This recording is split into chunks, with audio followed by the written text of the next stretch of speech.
हमें चाहिए पेमेंट 1 साल तक मत दो, मगर वोट योगी के लिए है।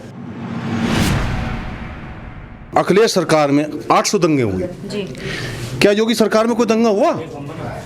एक भी दंगा बताइए। उनको सहायता मिल रही है, 2000 रुपये मिलते हैं जी। गरीब किसान के लिए बहुत वो भी मायने रखता है। अगर युवाओं के लिए कोई रोजगार दिया तो भारतीय जनता पार्टी ने दिया। 300 से ऊपर हमारी सीटें जाएगी, 100 सीट में ठगबंधन है ना, ये खत्म हो जाएगा। किसान तो अपने खेत में काम कर रहे थे, वहां तो वे लोग थे जिनकी दुकान बंद होगी। वो जो टोलियां होती हैं वो भेड़ बकरियों की होती है, शेर तो अकेला लड़ता है, जैसे हमारे मोदी जी हैं। नमस्कार, मैं हूं सोनम सिंह और आप देख रहे हैं फसल क्रांति। उत्तर प्रदेश में विधानसभा चुनाव होने जा रहे हैं और राजनीतिक दल चुनाव को जीतने के लिए अपना पूरा जोर लगा रही है। हम आ पहुंचे हैं बड़ौद विधानसभा क्षेत्र में और हमारे साथ है बड़ौद की जनता। आइए जानते हैं उनसे चुनाव के मुद्दे और विकास कितना हुआ है, पहले की सरकार ने कितना विकास किया है। ठीक सर, आप अपना नाम बताइए। मेरा नाम रविंद्र कुमार है। सर, यहाँ बेरोजगारी युवाओं के लिए सबसे बड़ा मुद्दा है राज्य का, तो उसके लिए सरकार ने, बीजेपी सरकार ने कितना काम किया है? अगर युवाओं के लिए रोजगार मिला तो भारतीय जनता पार्टी ने रोजगार दिया है। अब से पहले तो हमारे यहाँ कभी भर्ती देखने को लिए भी नहीं मिलती थी। हमारे यहाँ भी पीछे भर्ती हुई है बड़ौद में, 4 लाख भर्ती युवाओं के लिए रोजगार मिला। का कहना है कि बेरोजगारी बिल्कुल राज्य में तो बहुत बढ़ गई है, पहले से ज्यादा बेरोजगारी बढ़ गई है। विपक्ष को तो ये पता होना चाहिए ना, जो 70 साल तक जो राज कर रहे थे देश में, उन्होंने क्या काम किया। अगर युवाओं के लिए कोई रोजगार दिया तो भारतीय जनता पार्टी ने दिया। उन्होंने खेल के लिए मैदान दिए हैं, पढ़ाई के लिए अच्छी सुविधा दी है, किसानों के लिए जो इतनी महामारी में भी उन्होंने संकट के समय में युवाओं के लिए, गरीबों के लिए, किसानों के लिए इतना सहयोग पार्टी ने किया है। उसके लिए पूरा क्षेत्र, पूरा देश आज भारतीय जनता पार्टी का गीत गुणगान कर रहा है। बीजेपी सरकार में विकास जो होने चाहिए थे वो क्या हुए हैं? जनता उससे खुश है कि जो पहले की सरकार ने जो काम किया है? और आगे आप क्या देख रहे हैं, आगे कौन सी सरकार आने वाली है, किसका पलड़ा भारी है? जनता के लिए भारतीय जनता पार्टी ने बहुत ज़्यादा विकास किया। आज रोडों के माध्यम से आप देखना चाहोगे, हमारे यहाँ कभी क्षेत्र में चलने के लिए रोडें नहीं हुआ करती थी। आज 4-5 हाईवे बना दिए सरकार ने। रोड जो गांव से गांव जो रोड बने हुए हैं वो आज बहुत काली सड़क पे हम घूमते हैं। नहीं, हमारे यहाँ कभी जो पुरानी सरकार रहती थी वो साइकिलों पे चलने के लिए भी बड़ी दिक्कत उठानी पड़ती थी। आज हम गाड़ी से, बाइकों से बहुत अच्छी तरीके से घूम रहे हैं। युवा बहुत खुश है, बहुत संतुष्ट है। आप बताइए सर कि कितना काम हुआ है? युवाओं के लिए हमारी सरकार ने, भारतीय जनता पार्टी ने भर्ती, मिलिट्री की भर्ती खोली, पुलिस की भर्ती खोली और मेले लगा करके उनको रोजगार दिए। जितना भारतीय जनता पार्टी ने कार्य किया आज तक किसी ने नहीं किया। का तो सबसे बड़ा मुद्दा ये है कि राज्य में बिल्कुल बेरोजगारी है। विपक्ष तो कहेगा, विपक्ष तो झूठ बोलेगा, के लिए बिल्कुल काम ही नहीं है। विपक्ष तो झूठ बोलेगा तो एक घर की पार्टी है विपक्ष तो। कोई भी है, कोई मायावती है, कोई सपा है, कोई एक घर की पार्टी है। हमारी पार्टी तो एक राष्ट्रीय पार्टी, सभी को, सबका विकास सबका साथ लेकर चलती है। जो हमारी पार्टी कर रही देश में, क्षेत्र में, प्रदेश में, उससे बढ़िया कुछ करी। आप बताइए, आने वाले चुनाव में आप किसको वोट देंगे? आने वाले चुनाव में तो मैं क्या, सारी जनता ही कह रही, मैं नहीं कह रहा, सारा क्षेत्र में कह रहा। 300 से ऊपर हमारी सीटें जाएगी, 100 सीट में ठगबंधन है ना, ये खत्म हो जाएगा। मतलब आप कह रहे हैं कि पूरी तरीके से हाँ, पूरी क्लियर बहुमत आएगा और हमारे विधायक जी 50,000 से जीतेंगे यहाँ बागपत से। 3 सीट निकलेगी हमारी बड़ौद से जी।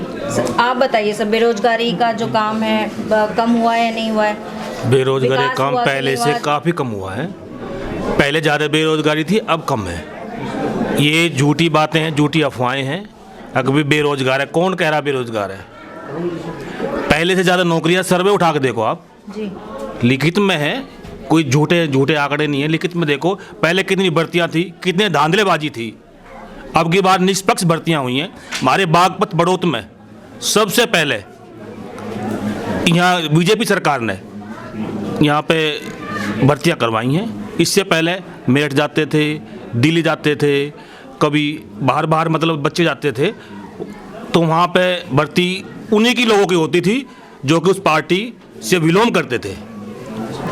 अब की बार सबके साथ विकास के साथ पार्टी ने निष्पक्ष भर्तियां कराई हैं और जो बच्चे योग्य हैं वो भर्ती हुई हैं। तो ये तो विपक्ष का नारा है, विपक्ष से कुछ ना कुछ मुद्दा उठाएगा, अब उस पर हम चर्चा क्या ज़्यादा करें। देश में 1 साल से किसानों का आंदोलन चल रहा था, उसके बाद पीएम मोदी ने किसानों का आंदोलन वापस ले लिया, तो उसके लिए क्या असर पड़ेगा बीजेपी सरकार को उत्तर प्रदेश चुनाव में? बिल्कुल असर पड़ेगा जी। किसान खुश है और जितना काम भारतीय जनता पार्टी की सरकार ने किसान के लिए पर किया। किसान तो नाराज थे, तभी तो किसान आंदोलन कर नहीं, रहे थे। किसान नाराज नहीं है। ये जो ठग लोग हैं, दलाल लोग हैं, ये नाराज है क्योंकि इनकी दुकान बंद होगी।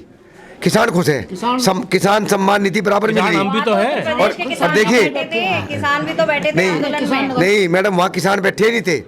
किसान तो अपने खेत में काम कर रहे थे। वहाँ तो वे लोग थे जिनकी दुकान बंद होगी और वे जो है जनता को बरगला रहे।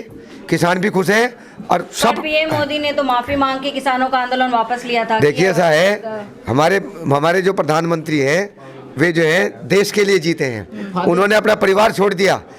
देश से माफी मांगना कोई बुरी बात नहीं है। जिस तरह देश खुश, उस तरह मोदी जी खुश और भारतीय जनता पार्टी की सरकार दोबारा आ रही है। और 70 साल में जितने काम नहीं हुए उतने काम इन 5 सालों में हुए और 21 रोजगार मेले लगाए गए भारतीय जनता पार्टी की सरकार में। 2 बार मिलिट्री की भर्ती हुई बड़ौद के अंदर, 1 बार दिल्ली पुलिस की भर्ती हुई, विद्युतीकरण रेलवे का हुआ और हमारे यहाँ से दिल्ली का रास्ता जो 4 घंटे में होता था, ये रोड बनने से। पर बड़ौद में तो सबसे बड़ा मुद्दा तो जाम का है ना, कि यहाँ पे जाम बड़ा लगा रहता है, तो उसके लिए क्या सरकार ने काम किया है या आप उससे खुश हैं? जाम का तो एक पॉपुलेशन इतनी ज्यादा हो रही है, कुछ रास्ते खराब हो रहे हैं, जाम का तो कोई किसी के बस की बात ही नहीं है। तो ये तो सबसे बड़ा मुद्दा है बड़ौद क्षेत्र। हाँ, तो उसमें जनप्रतिनिधि क्या करे, तो जनता इतनी हो रही, बाईपास बनने लग रही है और बतेरा काम हो रहा। हाईवे पहले तो हाईवे दे दिया, पहले हाईवे नहीं था, हाईवे दे दिया। पहले सिंगल रोड थी, अब तो जाम की ऐसी स्थिति नहीं है। पहले ज़्यादा थी, सिंगल रोड थी तो जाम लगता। दिल्ली जाने के लिए पहले हमें 3-3 घंटे लगते थे, अब हम 50 मिनट में दिल्ली पहुंच जाते हैं। और रही किसान गठबंधन को लेकर क्या लग रहा है कि क्या गठबंधन सरकार, बीजेपी सरकार को क्या टक्कर दे पाएगी? मैडम, गठबंधन किसने किया है? पब्लिक ने गठबंधन नहीं किया, पार्टी ने किया है। पार्टी क्या पब्लिक किसी ने खरीद नहीं रखी। ये गठबंधन जो किया है ये ठगबंधन है, इसको हम अपनी भाषा में ठगबंधन बोलते हैं। वो पहले से कहाँ थे? वो जो टोलियां होती हैं वो भेड़ बकरियों की होती है, शेर तो अकेला लड़ता है, जैसे हमारे मोदी जी हैं। तो मेरा कहना ये है, ये गठबंधन कुछ नहीं है, ये अपना स्वार्थ है। और देश हित की पार्टी भारतीय जनता पार्टी है। भारतीय जनता पार्टी ने विकास किया है, सड़कें को जाल बिछाया, हाईवे बनाए हैं, बिजली पहले मुश्किल से 5 या 7 घंटे मिलती थी, आज 20-22 घंटे बिजली मिल रही है। गांव और शहर में आपको फर्क नजर नहीं आ रहा। आप ऐसा महसूस करते हैं कि हमें ऐसा महसूस ही नहीं हो रहा कि हम गांव में रहते हैं, हमें ऐसा महसूस होता है कि हम दिल्ली में रह रहे हैं। और हमारे 4.5 से 5 लाख बेरोजगार जो युवा थे उत्तर प्रदेश के, उनको रोजगार मिला है। उससे हम बड़े आभारी हैं योगी जी के। और योगी जी ने हमारे रमाला मिल को वो उच्चीकरण किया है और 300 डबल किया है। और किसानों का फायदा, किसान सम्मान निधि 2000 रुपये 4 महीने में, हर सालाना 6000 रुपये जो गरीब किसान है उसको मिल जाता है अपना बीज खाद इसके लाने के लिए। इससे ज्यादा सम्मान किसान को दिया किसने है? किसी ने नहीं दिया। गन्ने का मूल्य बढ़ाया है। माध्यम से हम ये कहते हैं कि जो एक जातिवाद फैला रखा है, मैं दावे के साथ कह सकता हूं प्रदेश का 90% गुजर भारतीय जनता पार्टी के साथ है। उसको सिर्फ कमल का फूल देखना है, न कि कैंडिडेट देखना। आपने तो बात कर दी जातिवाद की, जातिवाद के हिसाब से नहीं, यहाँ नहीं। जातिवाद और क्या है? जातिवाद कोई जाट कहता है, कोई कुछ कहता है, मगर जाट भाई भी बीजेपी के साथ है। आप देख रहे हैं यहाँ पे कोई भी ऐसा कुछ नहीं है। ये कहते हैं कि किसान की आमदनी दुगनी नहीं हुई। किसान की आमदनी दुगनी हुई है। एथेनॉल पहले पेट्रोल डीजल में नहीं मिलता था, अब से 2 महीने पहले तक 2% मिलता था, 5% मिल रहा है। मैम 300, अब हमारे यहाँ 300 साढ़े 300 का रेट है जी। अगर हमारे गन्ने का एथेनॉल जो निकलता है वो 15% मिलने लगेगा, हमें 500 रुपए कुंटल मिलेगा गन्ने का रेट। आज आप खुश हैं कि जैसे पहला मुद्दा आता था गन्नों के पैसे टाइम पे नहीं मिलते? टाइम पे मैम 15 दिन का पेमेंट आ रहा, 15 दिन हुए, मिल में बुग्गी डाल ली, गैल तुरंत पेमेंट मिल रहा है। तो आप खुश हैं? बिल्कुल खुश, किसान खुश है। आप देखिए 120 कुंटल 120 का आ रहा है, अब 38 गन्ना जो निकल रहा, पहले 50 कुंटल। पेमेंट ना दो 1 साल का, मगर वोट जागी योगी को। हमें चाहिए पेमेंट 1 साल तक मत दो, मगर वोट योगी के लिए है। ऐसा क्यों? ऐसा हमें दिली प्यार एक सुरक्षा दे। आप मैडम आप आइए यहाँ पे।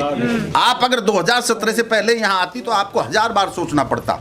कि मैं ऐसे गुंडाराज पूरी इतना तरीके से गुंडाराज था, खत्म हो गया गुंडाराज। इतना बिल्कुल खत्म, बिल्कुल खत्म। सबसे ज्यादा जो सुरक्षा, देखिए अगर हमारी सुरक्षा है तो तभी तो हम सेफ हैं, तभी कमा सकते हैं। आज हमारे जितने भी हमारे यहाँ से 6 किलोमीटर स्टेशन पड़ता है, 10 किलोमीटर टटीरी पड़ता है, 10 किलोमीटर बड़ोट पड़ता है। जब कभी भी ड्यूटी वाले यहाँ दिन में जाते नहीं थे, आज रात को 12 बजे आ जाइए, 2 बजे आ जाइए, 1 बजे आ जाइए, कोई दिक्कत नहीं। हमारी बहन बहू बेटी सुरक्षित हैं। आज स्कूल में अपनी स्कूटी से बड़ों तक अपनी स्कूटी से चढ़ के जाती हैं, और उस टाइम कोई बच्चियां स्कूल तक जाने के लिए डरती थी नहीं मैडम, जाती ही नहीं थी, स्कूल में जाना बंद कर दिया था। आज वो सुरक्षा का माहौल है, आप खुद महसूस कर रही होंगी इस चीज को। आज वो सुरक्षा का माहौल है कि सब इस योगी और मोदी राज में सब खुश हैं और सबको सुरक्षित है, इसीलिए हम मोदी योगी को पसंद करते हैं। विपक्ष का कहना है कि तो सारे गुंडा ही सब पार्टी में आ गए। मैडम आप कोई बात बताइए, आप अब गुंडे वाली बात होगी। आप देखिए इन्होंने किस किस को टिकट दिया। सहारनपुर में देखिए जो सिख दंगों का अपराधी, आप मेरठ में देखिए, आप लोनी में देखिए, आप कहीं कैराना में देखिए, आज जो जेल में है उसको क्या सुरक्षा देंगे वो आम जनता को। और रही बात आप ये हमारा दिल्ली सहारनपुर रोड, क्या करेगा दूसरे को। जी जी। आज हमारे यहाँ लॉ एंड ऑर्डर की सिचुएशन बहुत अच्छी है। इससे पहले जो हमारे यहाँ भर्तियाँ होती थी उसमें भाई भतीजा दोनों झोला उठा कर चल देते थे, कोई 3 लाख रुपए दे रहा, कोई 4 लाख रुपए दे रहा। लेकिन अब की बार जो भर्तियाँ निष्पक्ष हुई हैं, जो योग था उसको नौकरी मिली है। बहुत अच्छी सरकार रही है। अभी तो शिक्षक भर्ती पर घोटाला हुआ है राज्य में, कोई घोटाला नहीं हुआ है, कुछ नहीं हुआ है। ये सब इसका विपक्ष का प्रोपगेंडा है, ऐसा कुछ नहीं है। विपक्ष तो दावा कर रही है कि गुंडाराज कहीं खत्म नहीं हुआ है, दंगे कहीं खत्म नहीं हुए हैं, पर योगी सरकार का कहना है कि हमने पूरी तरीके से दंगे खत्म कर दिए हैं। देखो मैडम, अखिलेश सरकार में 800 दंगे हुए जी। क्या योगी सरकार में कोई दंगा हुआ? एक भी दंगा बताइए। या तो दंगाई जेल में है या ऊपर पहुंच गए, ऐसा कुछ नहीं है। बहुत अच्छी शांति व्यवस्था है और हम तो ये चाहते हैं कि दोबारा योगी सरकार आए और हम इसमें खुश रहें। विधायक जी का काम अच्छा है। विधायक जी का 5 साल का कार्यकाल बहुत अच्छा रहा और इन्होंने हमारे गांव में काफी विकास किया, बहुत अच्छा काम किया है। दूसरी बार भी क्या केपी मलिक जी आएंगे? निश्चित आएंगे, बिल्कुल आएंगे। ये क्या है, गठबंधन तो ठगबंधन है। जैसे ही चुनाव होंगे उसके बाद बिखर जाएगा। इससे पहले नहीं होता। 2014 में हुआ था, 2019 में हुआ, 2017 में हुआ। क्या हुआ उसका परिणाम क्या निकला? दिस इज अनिल अग्रेसी होगा। और मैं हूँ विंदरपाल सिंह एडवोकेट, ADGC क्रिमिनल हूँ, जिसमें मुझे भाजपा पार्टी ने बना रखा है। तो क्या मैं उस पार्टी को छोड़ सकता हूँ? ऐसा हो ही नहीं सकता। ज़्यादा तो कुछ कहना नहीं चाहता, लेकिन एक बात बताता हूँ, मैं भूतपूर्व सैनिक भी हूँ। जी जी। जब से भारतीय जनता पार्टी का प्रधानमंत्री वाजपेयी जी बने थे, उससे पहले मैं तो बहुत पुराना आदमी हूँ। जो वहाँ फौज में आदमी मर जाता था, उसके फूल चुक के उसके ही बक्से में बंद करके घर भेज देते थे। अब ऐसा नहीं हो रहा है। सुनिए मेरी बात सुनिए। वाजपेयी जी ने शुरू किया कि उसकी डेड बॉडी उसके घर जाएगी, सम्मान के साथ उसको जलाया जाएगा। तो भारतीय जनता पार्टी अब भी ऐसा कर रही है। जो ऐसा कुछ हो जाता है अरसा जिस आदमी के साथ, जिस जवान के साथ, तो उसको उसके घर सह सम्मान से पहुंचा करके उसका दाह संस्कार कराते हैं। दूसरी बात, हमारी एक और बहुत बड़ी प्रॉब्लम थी। जब इंदिरा गांधी जी भारत की प्रधानमंत्री थी, तो जो एक रैंक एक पेंशन, उन्होंने जो पहले पेंशन आ गया उसी पेंशन से सारी ज़िंदगी वो गुजारा करेगा, ऐसा रूलिंग उन्होंने अपनाया था। फिर हमारी एक मांग थी भूतपूर्व सैनिकों की कि जब ये हम एक सिपाही आया 20 साल पहले, एक सिपाही आया आज, उसको पेंशन मिल रही है 30,000 रुपये। एक सिपाही आया उसको पेंशन मिल रही है 1,500 रुपये। तो वो कैसे गुजारा करेगा? वो जो सुविधाएं उसको भी ऐसी होनी चाहिए। तो इसलिए हमने एक रैंक एक पेंशन की डिमांड किया, तो वो हमारी जो है प्रधानमंत्री मोदी जी ने पूरी की। सबको एक रैंक पेंशन कर दिया और हर 2 साल में उसका टर्नओवर कर दिया। जो आज पेंशन आया है, दूसरी साल में जो आएगा उसके ही बराबर हमारी पेंशन होगी। तो उससे हम जो भूतपूर्व सैनिक हैं वो भी बहुत खुश है। दूसरा, मैं किसान भी हूँ, तो किसान पढ़ने में जैसे कुछ लोगों ने बता दिया है आपको, जो उनको सहायता मिल रही है 2,000 रुपये मिलते हैं गरीब किसान के लिए, बहुत वो भी मायने रखता है। तो उसको सहायता मिल रही है। तीसरा, बेरोजगार की बात आप जो कर रही हैं, बेरोजगारी तो भारत में जब जनसंख्या बढ़ रही है तो बेरोजगारी भी बढ़ रही है, लेकिन उसको एकदम लेवल में नहीं लाया जा सकता। फैक्ट्रियाँ बढ़ेंगी और कुछ बनेगा तब उनको सबको रोजगार मिलेगा। अभी जो हमारे गांव में पहले हम जो थे, मैं नौकरी करता था तो मुश्किल से 6-7 आदमी थे। आज हमारे गांव से कम 150 आदमी है जो मिलिट्री पुलिस में भर्ती है। तो हम तो सोचते हैं कि रोजगार मिल रहा है, तो बेरोजगारी कहे, बेरोजगारी तो चिल्लाते रहेंगे। जो किसी काबिल नहीं है उसको रोजगार कहाँ से मिलेगा? जो प्रतीक्षा के लिए जो मजबूत है, जो पढ़ा लिखा है, उसको सब कुछ मिलेगा। जी, धन्यवाद। तो ये है। जय हिंद, जय भारत। जैसा कि आपने देखा बड़ौद क्षेत्र के लोगों का जोश। बाकी आगे देखते हैं चुनाव के नतीजों का परिणाम क्या रहता है। पूरी खबर जानने के लिए देखते रहिए फसल क्रांति।